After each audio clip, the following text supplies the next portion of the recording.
Okay, welcome back. We have to start now, otherwise we will not go home by 6:30.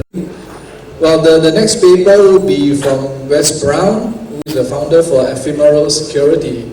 He'll be talking about MOS-REF, using cryptography and injectable virtual machines in security. Well, Wes has an impressive list of history in security.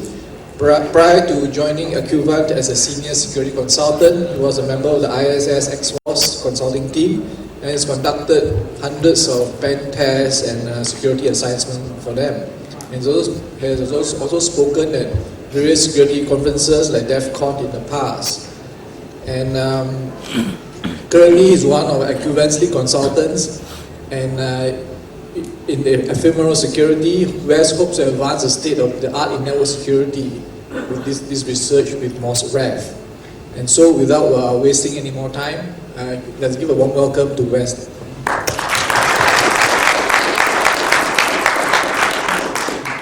Thank you very much, and thank you for coming and taking the time to watch my presentation.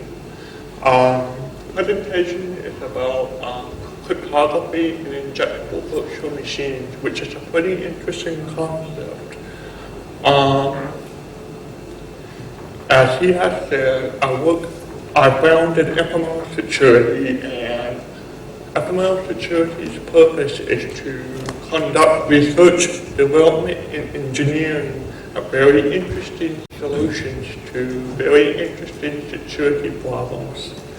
And sometimes we pose the questions so we can solve them. I'm Wes Brown, and I'm the founder, and he has already told you about who all I am. But I've been working in the field for a while, and I am a programmer, engineer, and consultant. Currently, for my day job, I work for Acuvant, a United States-based company, and I specialize in code reviews, application assessments, and some custom development. You all might be wondering what Mosquito is. Mosquito is a virtual machine environment with a lightweight framework, and it runs code remotely and securely in the context of penetration tests. It has more uses than this, but that was the focus in the original intent. There are many different types of virtual machines, and there's hardware virtualization. Mosquito is not about hardware virtualization. It's a lightweight application virtual machine, more like Java or .NET, except it's very small. One of the things that we try to do is ensure that the communications are secure. And that's something that many other products fail to do, is to make sure that the communications are secure. You will see many hacker tools, and they may connect that in a clear test. And if you are a white hat hacker and you're trying to help the client, the last thing you want to do is hurt the client by transmitting data in the clear. One of the interesting things about Mosquito is we make a very big effort to never store the code that is deployed to the virtual machine outside the process space, meaning it is not written to disk. It makes forensic activity a little more difficult. When we transmit code to the virtual machine, it makes the best effort to protect the secrets, because very often people write their methodology and thought process inside the code, and they don't want other people getting that code, but if we don't actually deploy it, it's no good.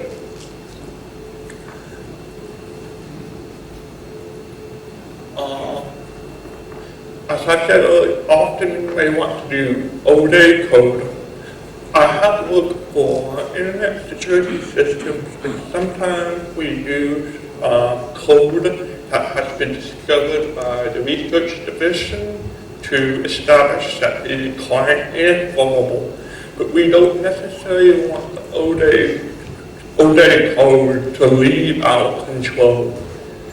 So this is one problem we try to solve with Mosquito. Mosquito is a way to ensure that communication between the target and the console is secure. And more interestingly, because it's a web application virtual machine, it provides a dynamic remote execution environment. We can modify what's happening in the virtual machine on the fly remotely.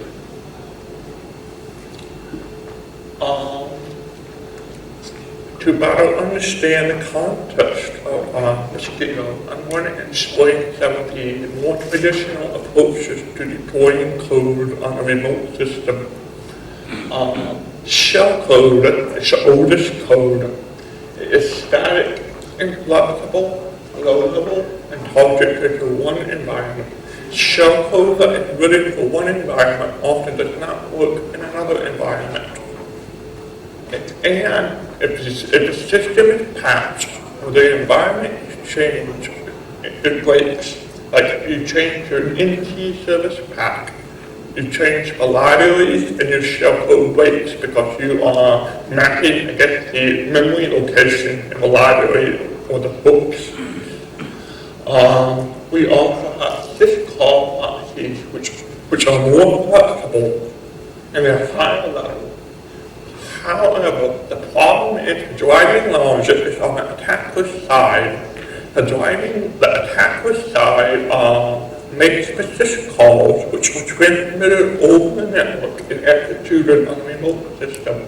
But what happens if the bandwidth is low and also it has a problem in that there's not that much you can do with a syscall. You are limited in what you can do with a syscall policy.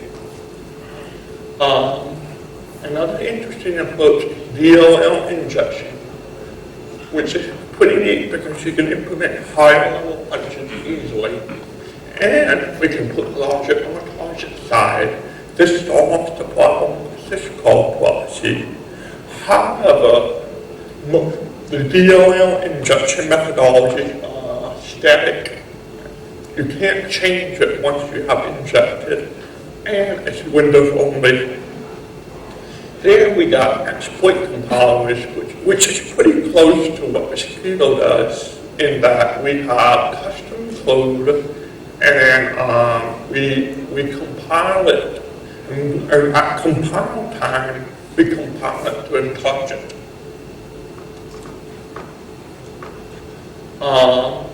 So we have a concept of a lightweight application virtual machine.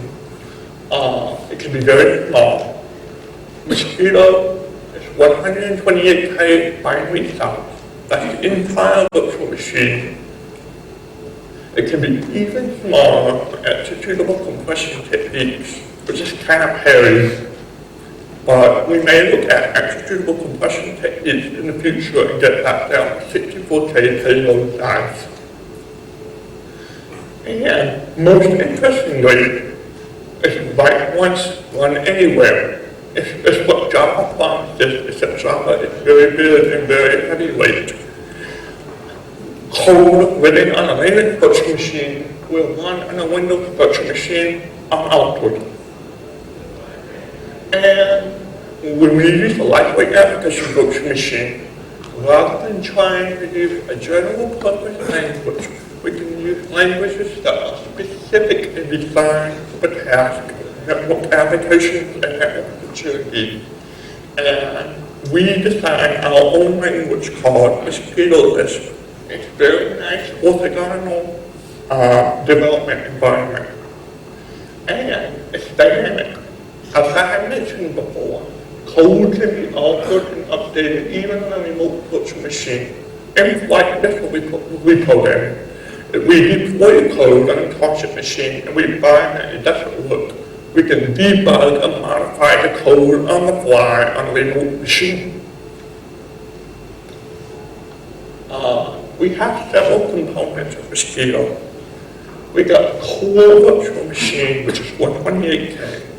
Then we got the language, which is the Mosquito Lisp language itself and all the supporting libraries written in Mosquito Lisp. And we got the console, whose job is to provide the user with an interface to manage and deploy drums. And then we got drum, which we actually put on the target systems there.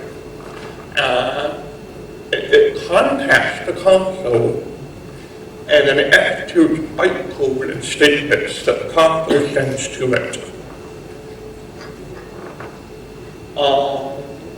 We'll talk a little more about the virtual machine itself. It is production ready and stable. We are in beta 3. It is lightweight and optimized for network tasks. It does support scanning very, very well. And other network type code. It's easily extensible. We took and implemented regex in a few hours. So we took the BSD regex library and we extended it on Windows and Unix in a few hours. And more interestingly, we are pure anti-SID. We're very portable. If it runs C, we'll run under it. We have the 4 major platforms that we develop and test on are OpenBSD, Darwin, Mac OS X, Linux, and Windows. We have even tested it on embedded devices. It runs on ARM CPU, mid CPU, and now 2 CPUs. We have a port to OpenWRT. It will run on your wireless router if you like. One more interesting features of our virtual machine is we have a stub for each architecture and operating system that we support. When we compile Mosquito Lisp program and application, we append it to the stub. So you compile it once, and then you can attach it to all the stubs, and you got multi-platform binaries for each architecture. The stubs are standalone. There are no zero external dependencies. We include all the dependencies that we need. And when we compile and build an executable, all the dependencies are resolved. We do a dependency analysis of the library and we include the library bytecode you need. It's similar to the static linking cycle of a compilation. And more interestingly, all Mosquito implementations have integrated ECDH and AES encryption with very good entropy generation. Language itself is network-oriented and a very compact list with strong influences from Scheme. It is designed for network applications. It's highly concurrent, meaning we can have thousands and thousands of processes running at the same time, similar to Erlang.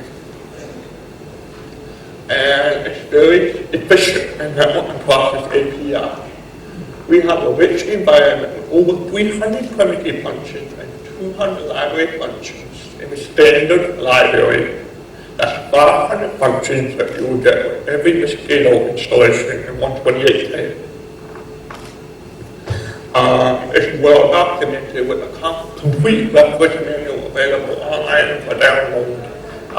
As a programmer and developer in engineering, I know how important it is to have good documentation for language and environment.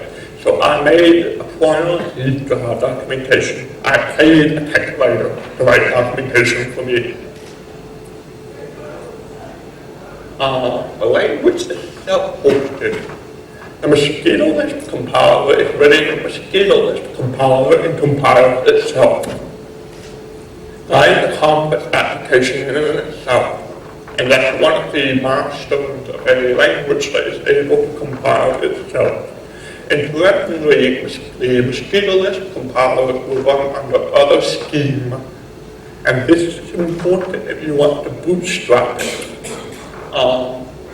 We got neat stuff in the standard library. We have regex support, we have in-memory queryable data, we have XML support, and we have HTTP support, client and server. This is included in all deployments.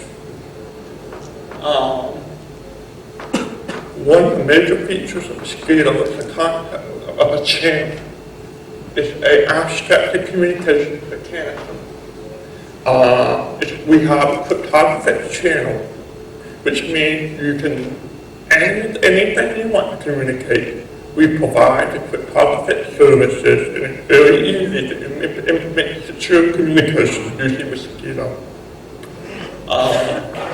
And more importantly, it provides a layer of abstraction for the actual communications mechanism being used.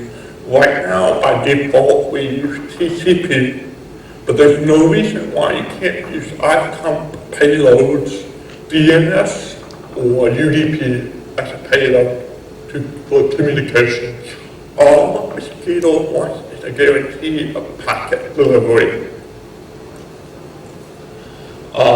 So because of its abstraction, programs do not care how communications are handled. You can do HTTP over UDP if you want. All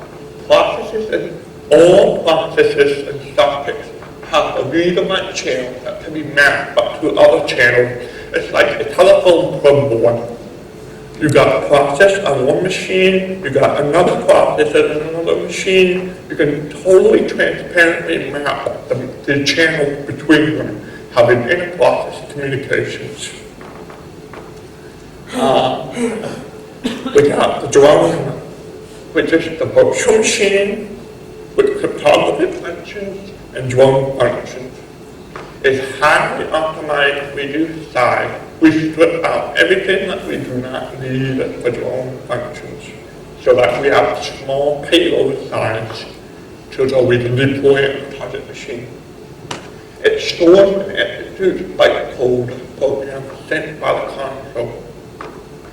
And, very neat, the drone will pull all the libraries it needs from a console.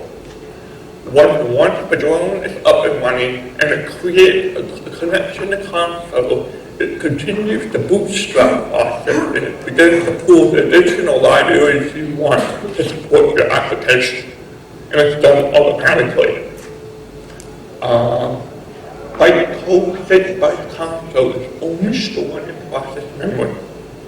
So if you have a program that you want to keep, you can send it to the console and you can have a reasonable assurance that it's not going to be easy to steal. You would need an introspective in-memory debugger to grab that bytecode, or you would need to force swap somehow. You have to force the daemon to swap out. We got the console, which is a virtual machine with client code and console. Its job is to control deployed drones. It deploys drones and it controls the drones for you. And with the console, we don't need to be small because it's your machine that you control. So we provide an entire Mosquito environment. All kinds of functions are available at the console. And we include a compiler to compile Mosquito list statements and programs for the drone on the fly. When you type in a list statement, it is compiled and then sent to the drone, executed, and then sent back. The result is sent back.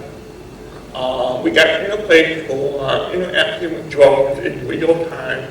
We have tested it with 20 drones. And more interestingly, we create drones on the fly. We create executables custom made for you on the fly. So if you have a Linux machine, you see the Linux machine, we tell the console, create a drawing for me. It will take the virtual machine server for Linux. It will attach the drawing. It will attach the details of how to talk to the console, which is done at runtime, and then it will also attach the private key to talk to the console. And then the drawing is placed on remote in, and these parameters are used to resolve the connection back.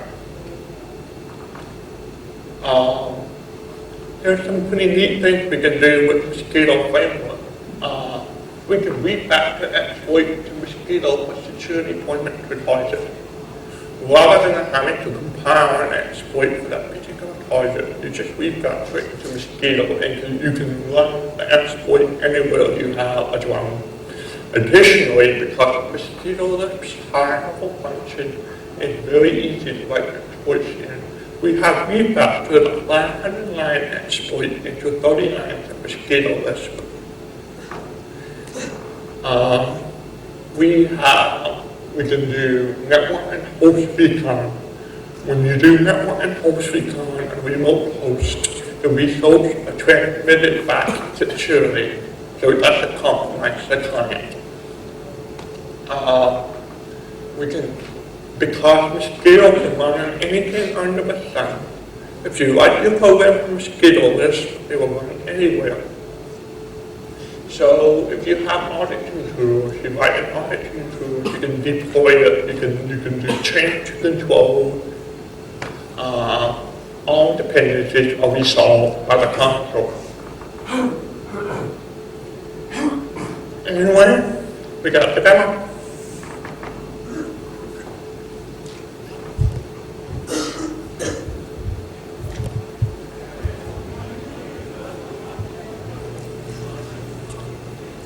Alright, we are in the demo directory. And we invoke the console. And we have all these console functions. We have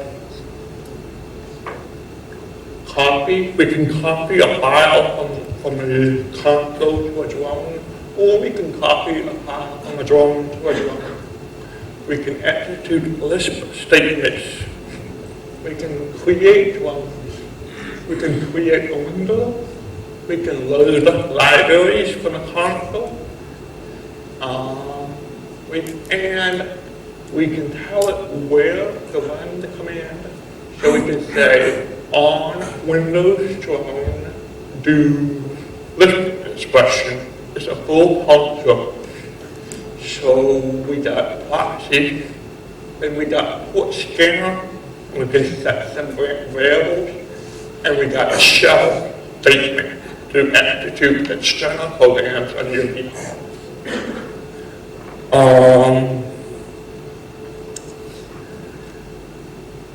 Then, one of the first things we want to do is tell console what the IP address is.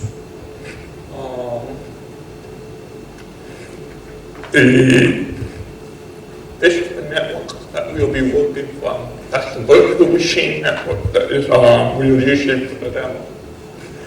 So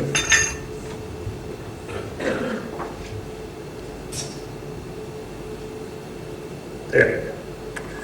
So we need to tell it what the address is. I mean, we can do automatic code, but very often it can be wrong. It's a very complicated thing to figure out what interface or what IP address, or maybe if you're on a mass network, it's easier to just tell the console what this IP address is. So we do that. And we have the drone function. It creates a new drone executable for the platform. So let's see what stubs we have.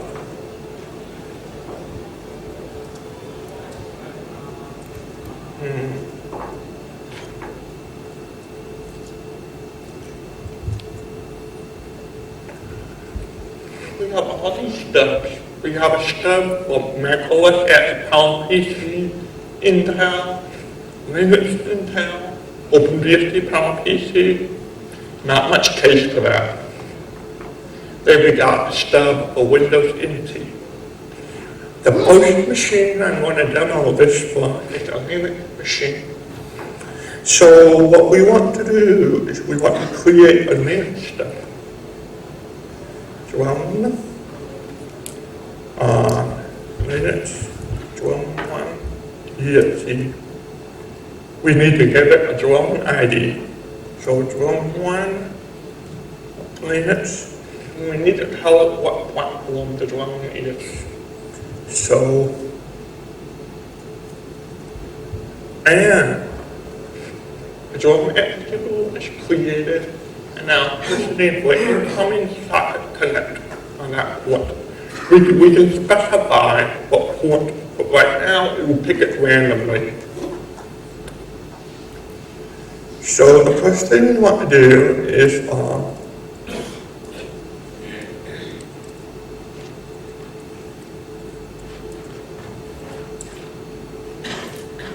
smart out. There.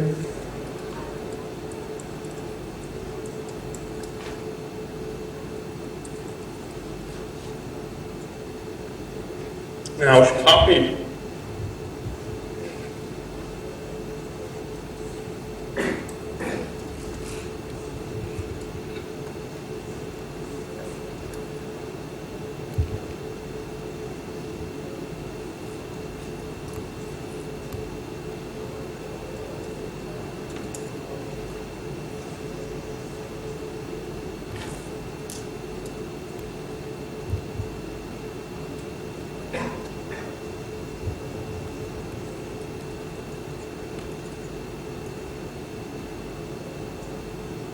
Now, here we got the key change process. The drone initializes, it sends the public key to the console, and it drone, and then the drone receives and we got the secure AES connection with the drone, with the console. And now that the key change is done, the link is up to the console. So let's go back to the console and see what happened.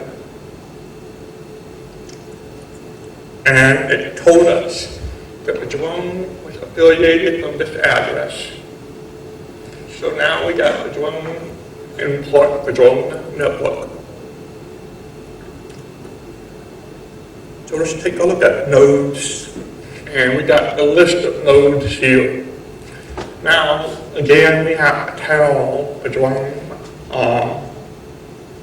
what address it is, but not yet. Let's see what we can do on drone 1, and then let's do +35.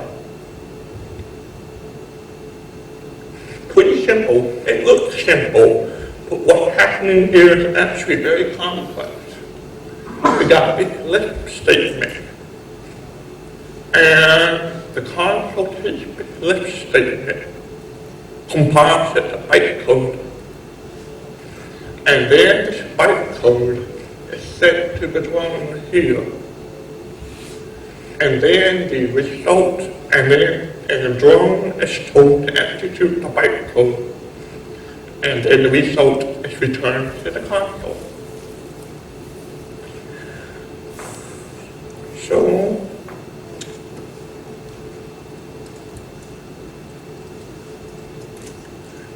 for easier use, we can change the context. We got the drone 1 Linux. That means we change the context so that all commands are issued to that particular drone. Let's see if we can find some other target.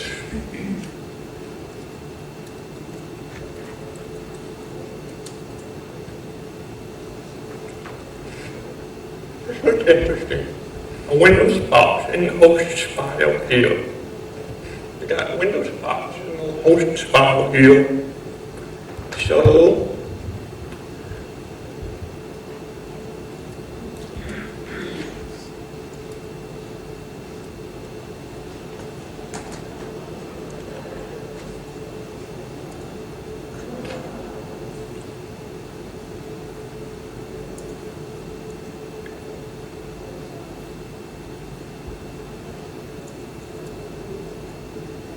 So let's scan this particular Windows box.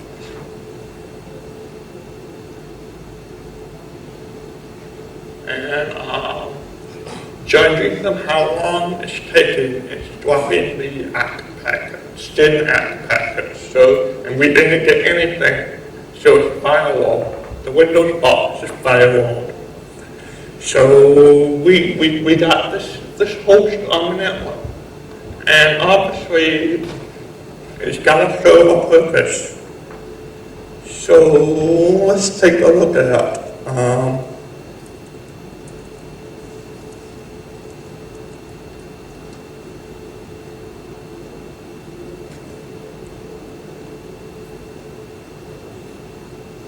Well, the Linux server has postbase. So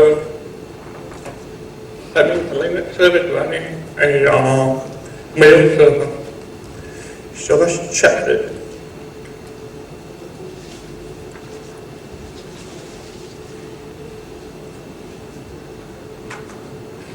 Sure enough, the Linux server is running SMTP. Great. So, what can we do with this? Not much. Maybe so. Now,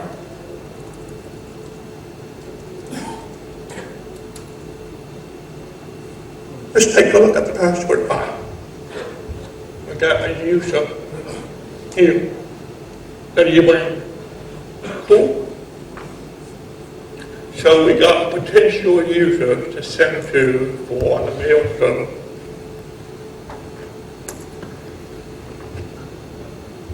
So what we want to do is we want to create a new drum for Windows.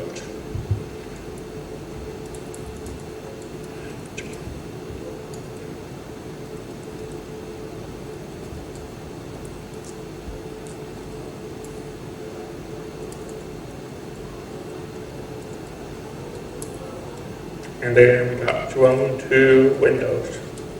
And then we got WinNT x86. I forgot to set the address. It has to know who to connect that to. So,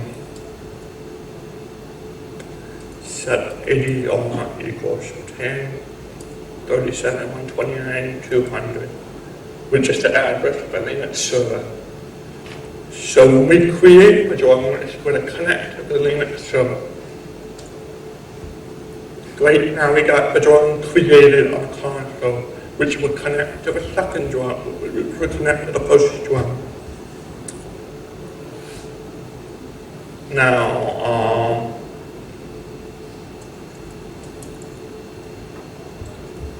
mail file, Wes Brown, and host,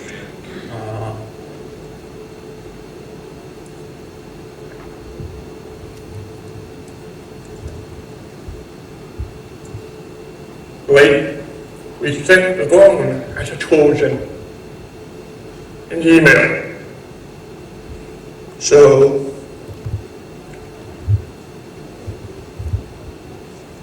we got our Windows virtual machine here with Outlook Express. And so let's send and receive. Cool. We got our mosquito drum and send as a Trojan here.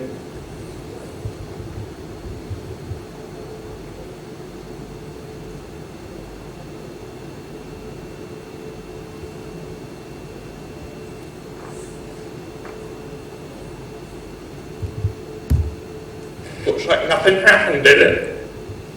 Not quite so true.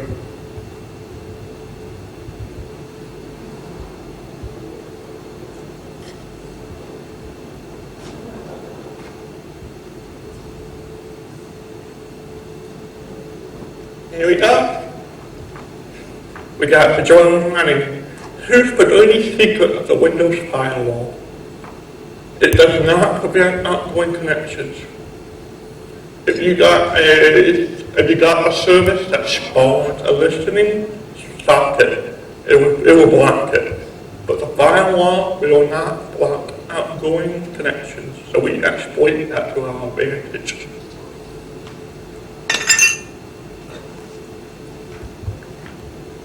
So let's go back to the console and great. Oops. Well.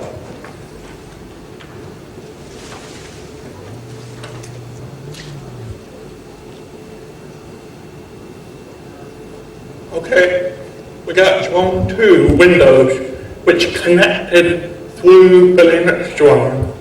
The Linux drone is acting like a relay for the Windows drone. So, what can we do with this? Right, so on drone 2 Windows plus +3. Oops, on drone 2 Windows do +3. Yeah.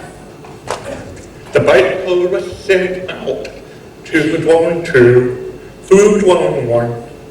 The result was sent back through drone 1 to the console. And it's all transparent like magic. Anyway, but that's not the cool stuff. So let's say on drone 2 Windows, drone 2 exe, then we have drone 3 Linux, let's see, oh yeah, I need to put an address. I'll always forget that. So, on drone 2 Windows, okay.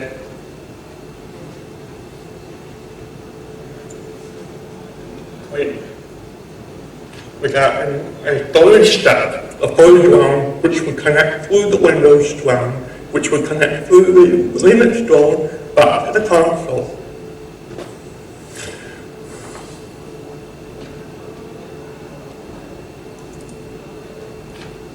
So let's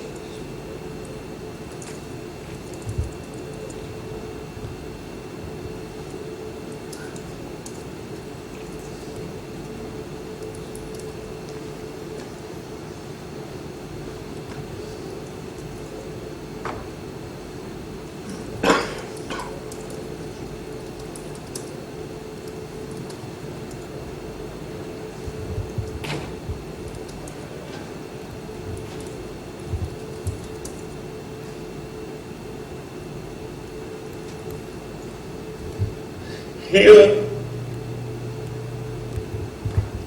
the Windows firewall did block it because the drone spawned an incoming socket. But we just unblocked it. So now we got a 3-stage hop. We got the console talking with drone 3 to drone 2 and drone 1. Drone 1 and 2 are relaying for in between. So what can we do with that? Okay.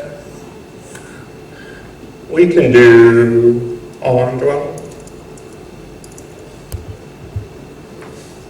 This here, in about 20 lines of code, is a tiny HTTP server. It serves out an image. That's all it does. 25 lines of code. So, and it has the import statement to import the HTTP library.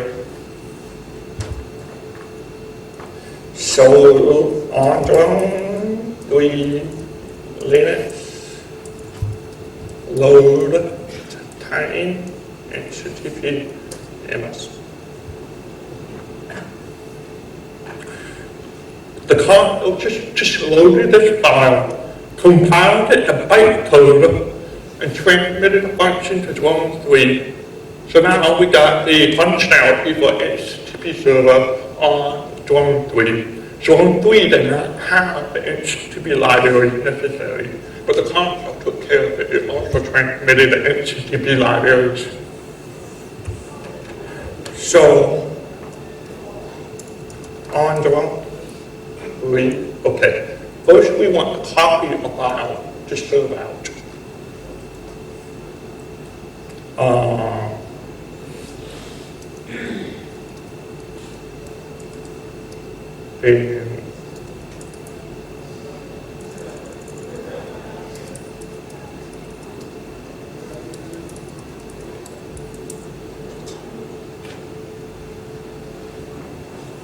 And we got the file being copied through the relay again. It's kind of slow because it's doing crypto within crypto within crypto within crypto.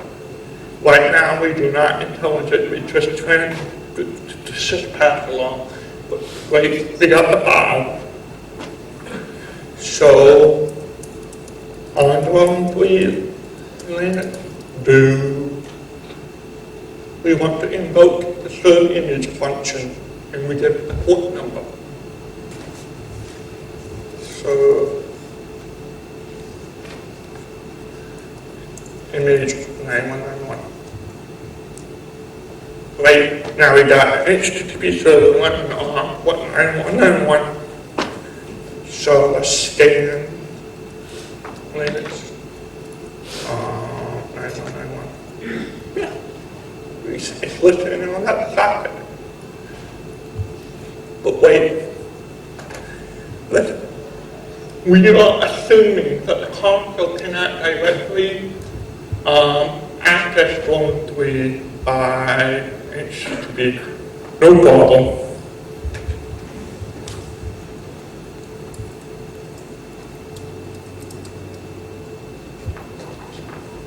We got a hotspot here. It's running a Drone 3, and the local port is on console. So we got 27.30 on the local hotspot here. And whatever traffic will be passed on to Drone 3 resolve, everything will happen with the context of Drone 3's network, including name resolution. So we got 275.30. Let's go to Firefox.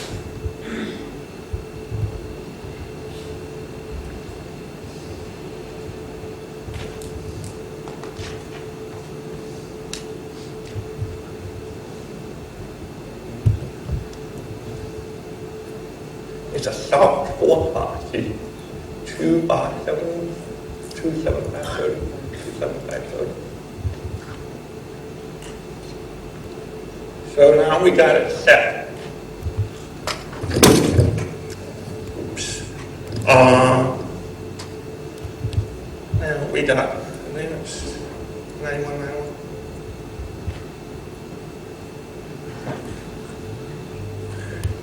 This image was served out by a tiny HTTP server capable for drone relay. The file was copied over 4 drone relays. The proxy was done over a 3 drone relay. How's that cool? I still have a little bit of time, so I'm going to show you a few other neat features in Mosquito.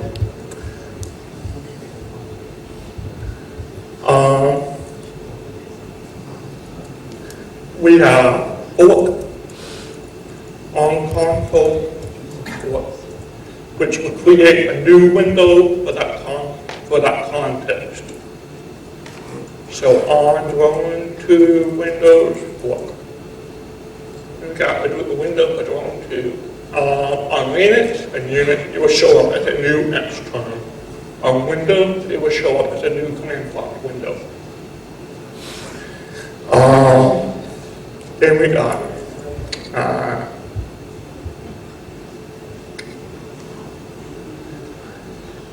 the port scanner, which I showed you, and we got the copy file, and we got create drone, and we got fork.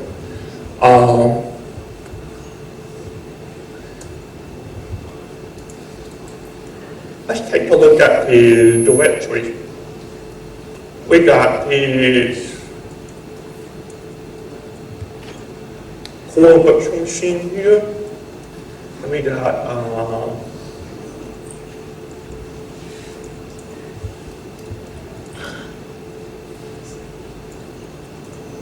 the compiler is 14 kilobytes, so very compact, and it's a very complex application. Let's take a look at the other bytecode sizes.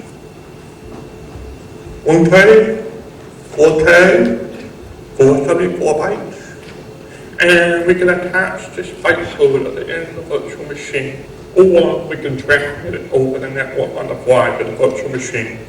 So generally, our practice is at we put whatever functionality is needed in the drone to connect back to the console.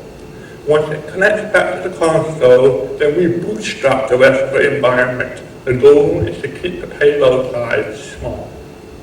The drone does not have a compiler, but if you want, you can load the compiler.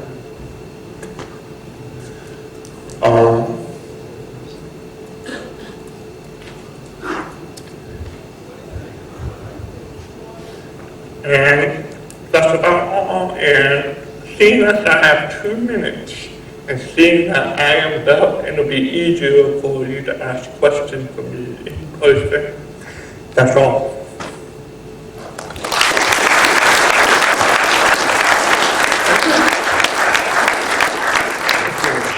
Thank you. Yeah, can we have the lights on? Are we taking questions?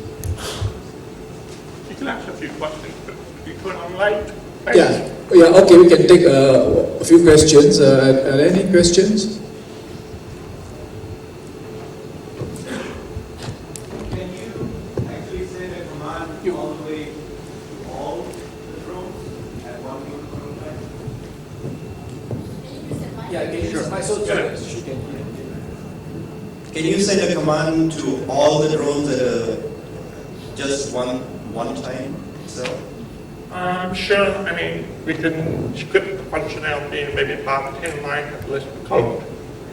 We just need to iterate through the nodes list, and then we call the function that send the bytecode. So you would compile your bytecode once. Then you iterate through the list of channels, because it's an abstract mechanism, so each drone has a channel to the console. So all you have to do is iterate through the list of channels and send them the bytecode.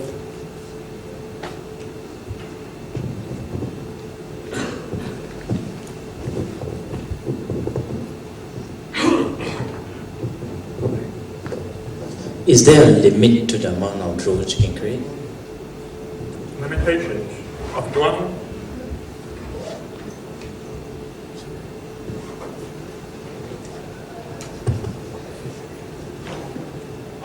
You mean we have limitations? Limit to the number of Limit to what?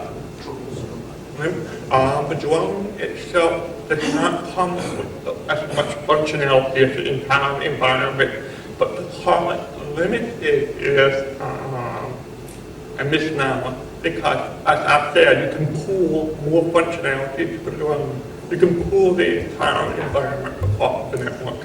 So, not really, no. a question on the scanning side.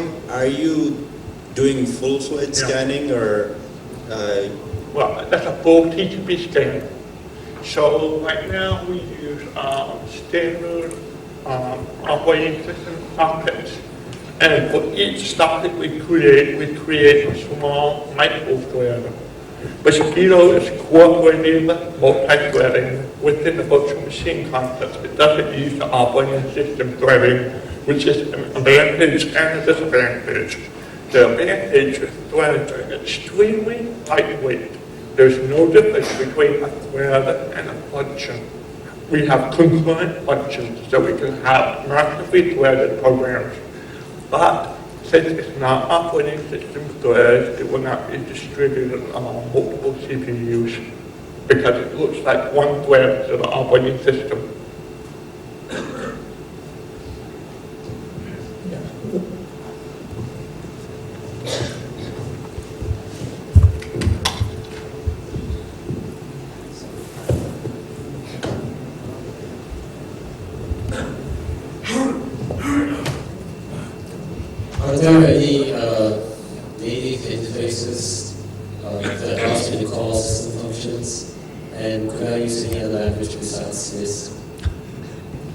Well, you can program a language list. I mean, Lisp is considered to be the programming language to program other languages in. It's very easy to write a program in Lisp, but the virtual machine is very much a Lisp virtual machine. It's not a general purpose virtual machine. So trying to do C would be very silly.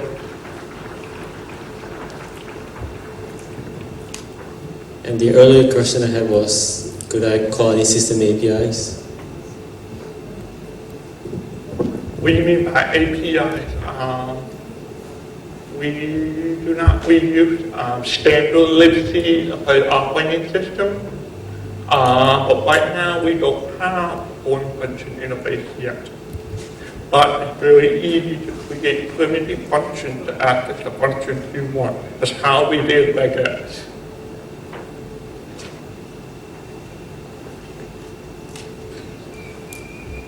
Thank you.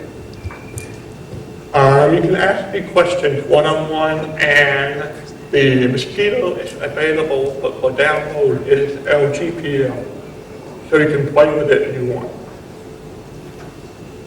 Okay, thank you again, Wes. So